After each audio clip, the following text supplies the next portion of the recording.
This is Thrand. Hail, this is Eldgrimr. And we're doing the Gorn canon today. And we'd like to tell you, do not try this at home. Don't decide you want to do this. We're doing it for you so you don't have to. We're both highly skilled and trained, and we're used to working with black powder weapons, and these type of munitions. If anyone else tried it that didn't have that kind of training or was careless, they could get severely injured or even killed. Alright, man. Well, what do you say we take a trip into the future, into the 24th century, and get this thing going? Let's do it. Alright, man. Stardate 90524.78. Experimental Archaeologist Log. Day 1. Gorn Cannon Lab. I am Commander Eldgrimr Scoutveger, and I'm here with my colleague, Commander Thrand Godfrey. and today we're going to be dealing with an experiment that was dropped in our laps by Starfleet's temporal scientists. They uncovered an archive from the early 21st century. Yeah, 21st century. And that was a program that was called Mythbusters, I believe. Yes, and somehow they got hold of Admiral Kirk, his logs. They had his logs, apparently. Somehow they ended up an anomaly in time. It's the only thing they could come up with. Somehow, when they were sent back, they ended up around the 1960s or something. It's what it appears to be, because we have scenes of someone who looks remarkably like Captain Kirk, which I don't see how they would know what he looked like. And that ends up in it. And then we also have these guys saying that he's basically fictional and that the Gorn cannon wouldn't work. So we're here to recreate that Gorn cannon. Right, and as he did, as we know he did. according to archives, Tori Belici and Grant Imahara were spearheading the replication of the Gorn cannon experiments, which failed. And they came to the conclusion that Captain Kirk and the Gorn cannon are both myths, that the myth itself which helped preserve the timeline. We have all the materials required. We have KNO3, which is known as saltpeter or potassium nitrate. We also have carbon, which is charcoal, or as we call it now, we'll just say coal a lot of times because it's used for just mostly nostalgia. No one uses it anymore. We have sulfur. Sulfur, which is basically sulfur. I mean, there's no other way to describe that. Bamboo, which he had an alien form of bamboo, but he described it in his log as being bamboo, like earth-like bamboo. Then we have rope. He swore he found a piece of rope. He didn't know where it came from. For all we know, it could be some weird vine growing, but that's what he had. And we've got some fabric here. Synthetic fabric we're going to use, which would be his uniform that was torn, that he used to make a match, and most likely wadding, which we'll discuss in a second. And then ammo. The ammo he used at the time was diamond, which is a carbon-based substance, which is the heaviest and hardest known substance in the world. We'll probably be using quartz to replicate that. Which means we'll have to scale down the whole experiment to use appropriate materials to go with that. Correct.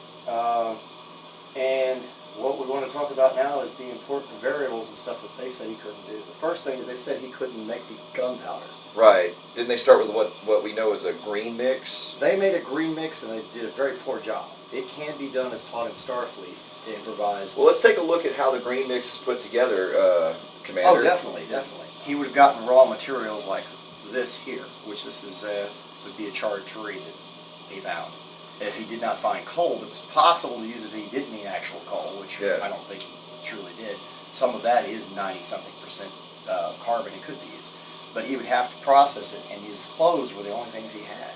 Now, if I recall correctly, these fellas on this program, this television program from the early 21st century, they used cooking type of coal, like a charcoal briquette. I think so. And I don't think he would have found that on the planet, which is also doesn't burn very well. Okay. So that was a big mistake in their part. But I would say he would use his socks possibly, because you wouldn't want to lose any of this precious powder. And he would try to get this down in here, which we're just doing. This is a demonstration here. We can actually powder it easier for our demonstration. But he would have put it down in his sock, try to get it down as far as he could, and then pounded on it with a rock. I noticed you're using something more like a piece of petrified wood. I guess that's something you could find on the planet's surface. He would be able to pound it, which we don't want to sit here and do that right now. It's not really worth it. But that, he would have to use that. Sure, and he'd have to beat it down into a more refined form like you have here. And he could also use it like a mortar and pestle we'll be using in a minute to replicate the actual stone and the large stone to grind it down to Okay, so now once you have your coal, or your carbon refined down into a powder. What's our next step? Okay, he would probably have his potassium nitrate, which we don't know exactly what farm he had that in, but he found it on top soil. And he would have maybe a chunk of sulfur that'd be a lot like this that had dried, and he would have to pound it the same way. So he'd have to make these ingredients, and he'd have to make them quickly just to make the green mix. Well, what he would have to do is measure out his ingredients, and he would probably grind each one separately. And the proportions, even though it's normally by weight, which we have our perfect atomic measurements here, and then we have our percentages here that have been used for hundreds of centuries. What they actually amount to, which as you know from Starfleet training and improvised munitions, that you would have a 2 parts to about a half part sulfur of this, the charcoal. We can put this in here right now if you'd like, which he would grind. We have to grind it a little to get even more powder form, which you'd start your grinding process. Just to give you an idea, which would be on his rock, which was extremely hot from what we can tell on that planet, which would make this very dangerous to mix this way, especially if you got a spark or something, when he started actually getting all the ingredients combined. But let's just say we've ground this down enough at this current point, and then you would add your sulfur, which would be, that was 2 parts of the charcoal already ground out, and they're already pretty uniform already. Then we'd need a half a part of our sulfur, which we're using a 5 milliliter measuring instrument. We'd want about half of that. Let me guess a little bit more of that. And then this would get ground down to where you couldn't tell the difference between one and the other.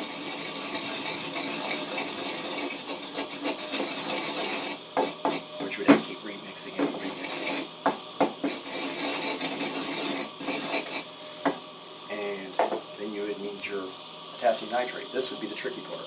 Since we don't have weight, we would have to literally go by guesstimation, which is what Kirk would have had to do on a planet's surface. Definitely, he'd be using his hands or something he picked up to measure with, a measuring tool. And like I said, he was, I don't know if I brought that up, but he was a black powder buff. He collected all the pistols. That's true. He liked ancient human and I'm going to guess implements of war, so I think he would be pretty well versed in what you have to do even to create the green mix. So we can say at least that he knew how to do that. And what I put was about equal to what I put of that. I put 2 parts of that, which are ground evenly, the sulfur and the charcoal, 2 parts to half part of that to about 2.5 parts of this, maybe a hair more. Okay. And that should, by volumetric weight, be about right. There's no way he could be 100% sure, but he wanted more of a heaving powder than a explosive powder, because he was working with bamboo, of course. Sure, he wants to act as propellant and propel not an explosive, yes. Right. Which I think was a problem with the archives we saw of this old early 21st century television program, is that they made something like a bomb with theirs, and they didn't actually propel anything out of the barrel. No, what was their problem? No wadding, right? So no wadding, and they used nitrocellulose as well. They used a modern smokeless powder. If you check history, that's what made modern arms that were used at that time, you know, well, I shouldn't say modern, but more modern firearms. More modern than the blunderbuss. Nitrocellulose, yeah.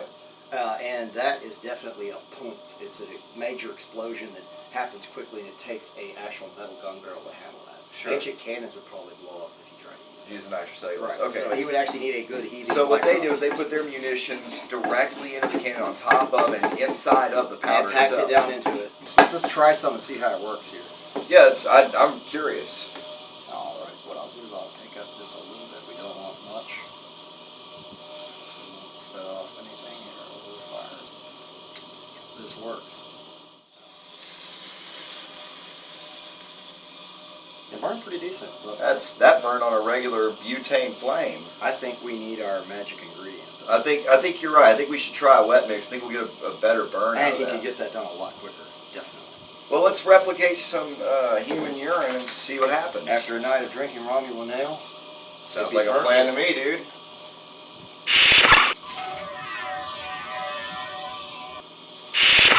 Okay, so this is replicated human urine. We did put a little bit of impurity in there, taking into consideration dietary practices. Oh, definitely. Make it as realistic as possible here. You just have to get it wet enough to saturate the actual fuels, which is the sulfur and charge, better. They used to think alcohol was good for this. You know, certain alcoholic beverages, or urine, like he would have had to do pretty much. Oh, yeah. Definitely, but remember, this would have been one of them spur of the moment type situations where he would have had to work to as quick as he could to try to get this. Yeah, I see it starting to turn into something like a paste. That's what we got. Yeah.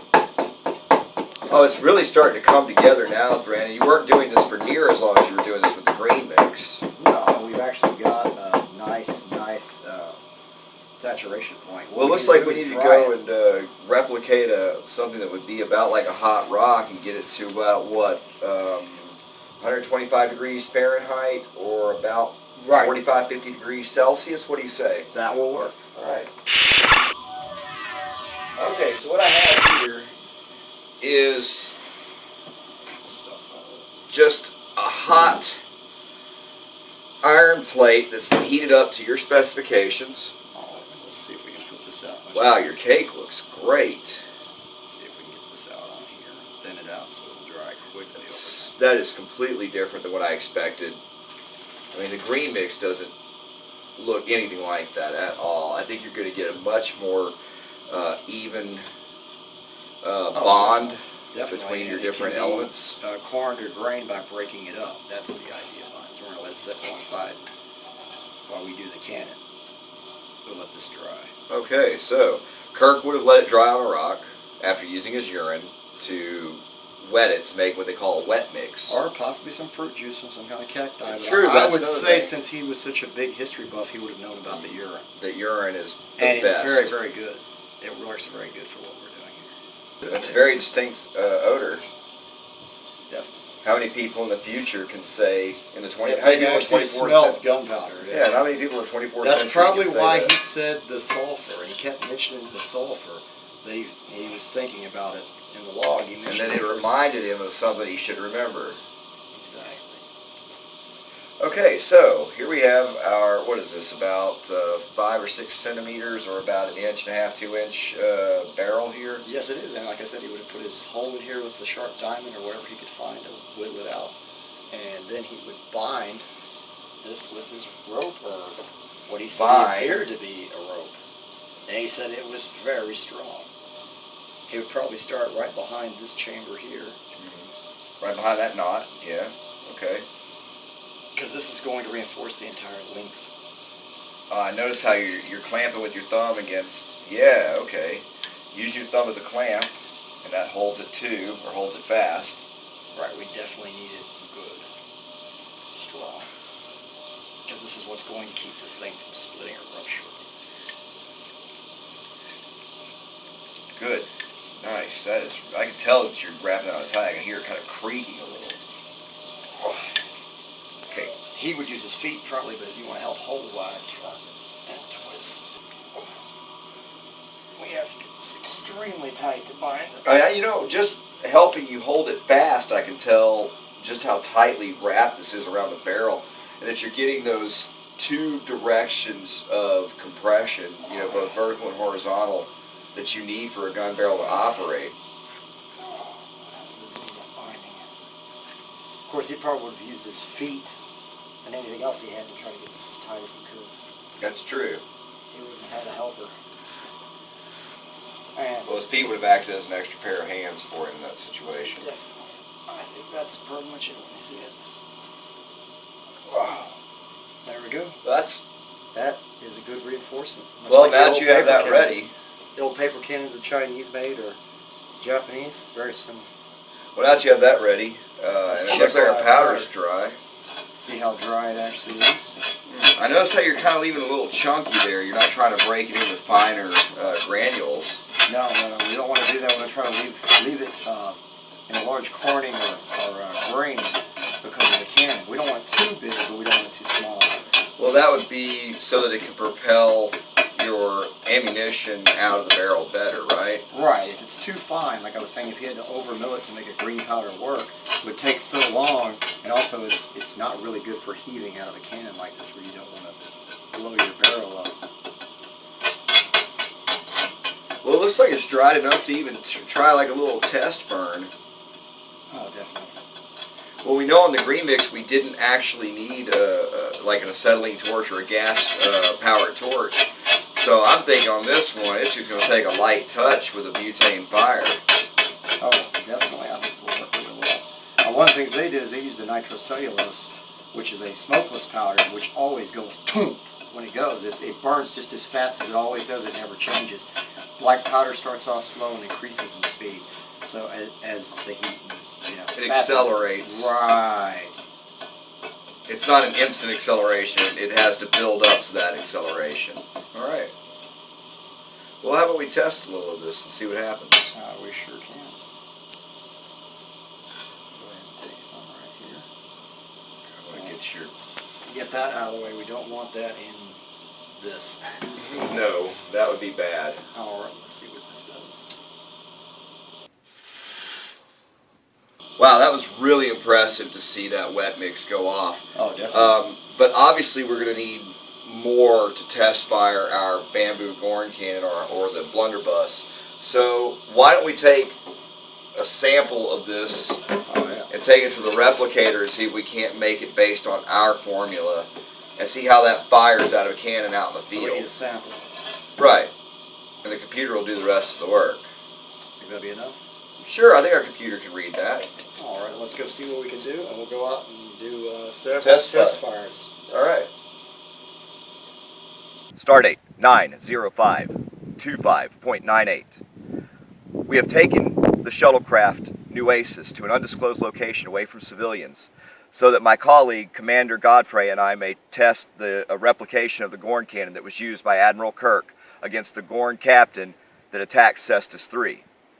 Yeah, the Metron had captured him and the Gorn Captain and put them down on an uncharted planet and had them fight in like a arena battle. They told him there was some kind of weapon on the planet, and to the best of his knowledge, he could find none. So he came up with this. He put together a piece of alien bamboo, which in his logs say it's very much like Earth bamboo, and he found some type of rope or vine and used it to secure the cannon together, and that was the front chamber. And as you saw in our lab studies, you can bind this tightly. So we're going to see if our binding and our gunpowder that we made in the lab, along with a silicate compound, which would be quartz for the common person.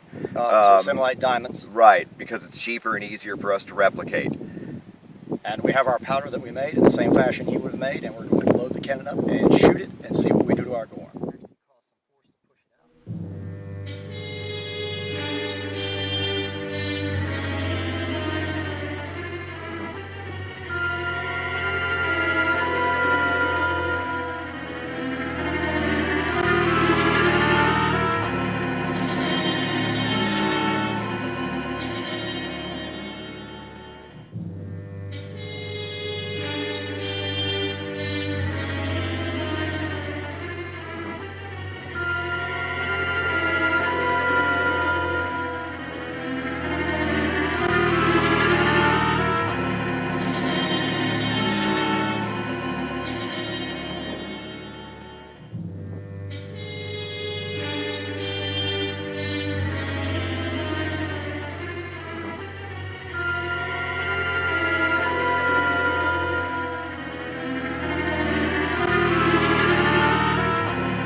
Arnold!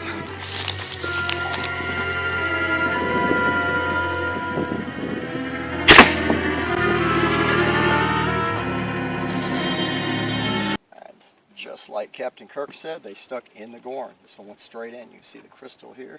And we got another hole where one went sideways here and went clean through. Looks like it came out the back side. Possibly, yeah. I mean, it's a beautiful shot. And I think we might have hit in this area again because of where we're aiming at. Oh, we got another piece that did some damage here. But this stuff shatters when you shoot it because it's not an actual diamond. Diamonds would stay together. It's a silicate. It's more like shooting flint into it. But it actually stuck in it.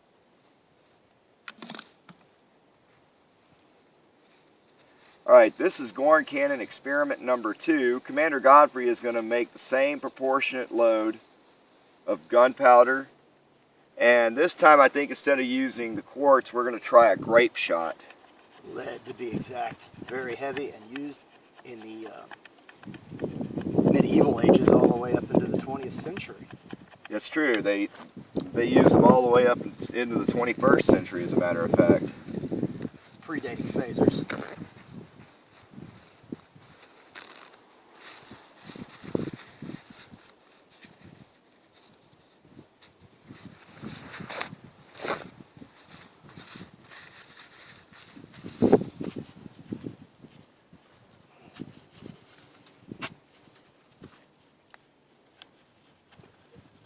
Tightly in here.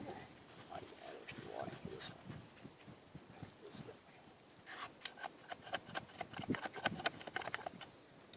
We're going to try some lead shot.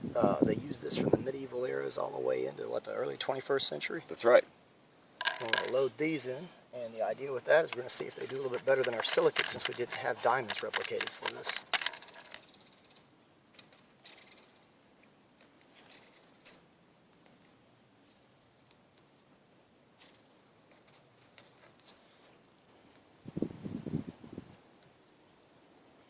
Prepare to fire. Fire in the hole.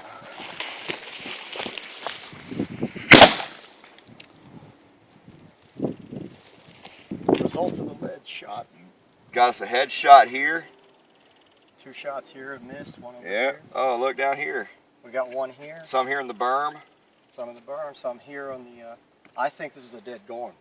I think If he so. was using diamonds, which would be heavier and much harder. Than the lead. silicate quartz we used. Yeah, Most I think definitely, so. I think that the silicate was too light as well. Diamonds, I believe, are heavier. This is a very successful experiment. Let's try another one with just bird shot. Definitely, because he could have used any size crystals that he found on the planet. Prepare to fire. Fire at will. Fire in the hole.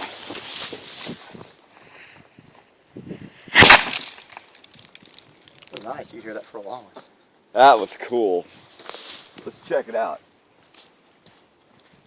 This was an impressive example of I'm what the Gorn amazed. cannon can do. This would be a lot like an old shotgun or a blunderbuss. Yeah, exactly like the old blunderbusses. Exactly. I mean, we haven't seen a thing like this in, I don't know, Well, this is what the kind of things they teach you in survival school in Starfleet Academy. I don't see why they how were it saying could- he couldn't do it. Yeah, it perplexes me that people in the past think that it's impossible that somebody like Admiral Kirk couldn't pull off something like that. I know. They Look, surely you got weren't some Starfleet bullseyes here. engineers, I know that much. They say there's some kind of engineers, but I doubt it. See your bullseyes? It's very nice. I'd I say think it's this is successful. one dead Gorn. Great success. Fire in the hole!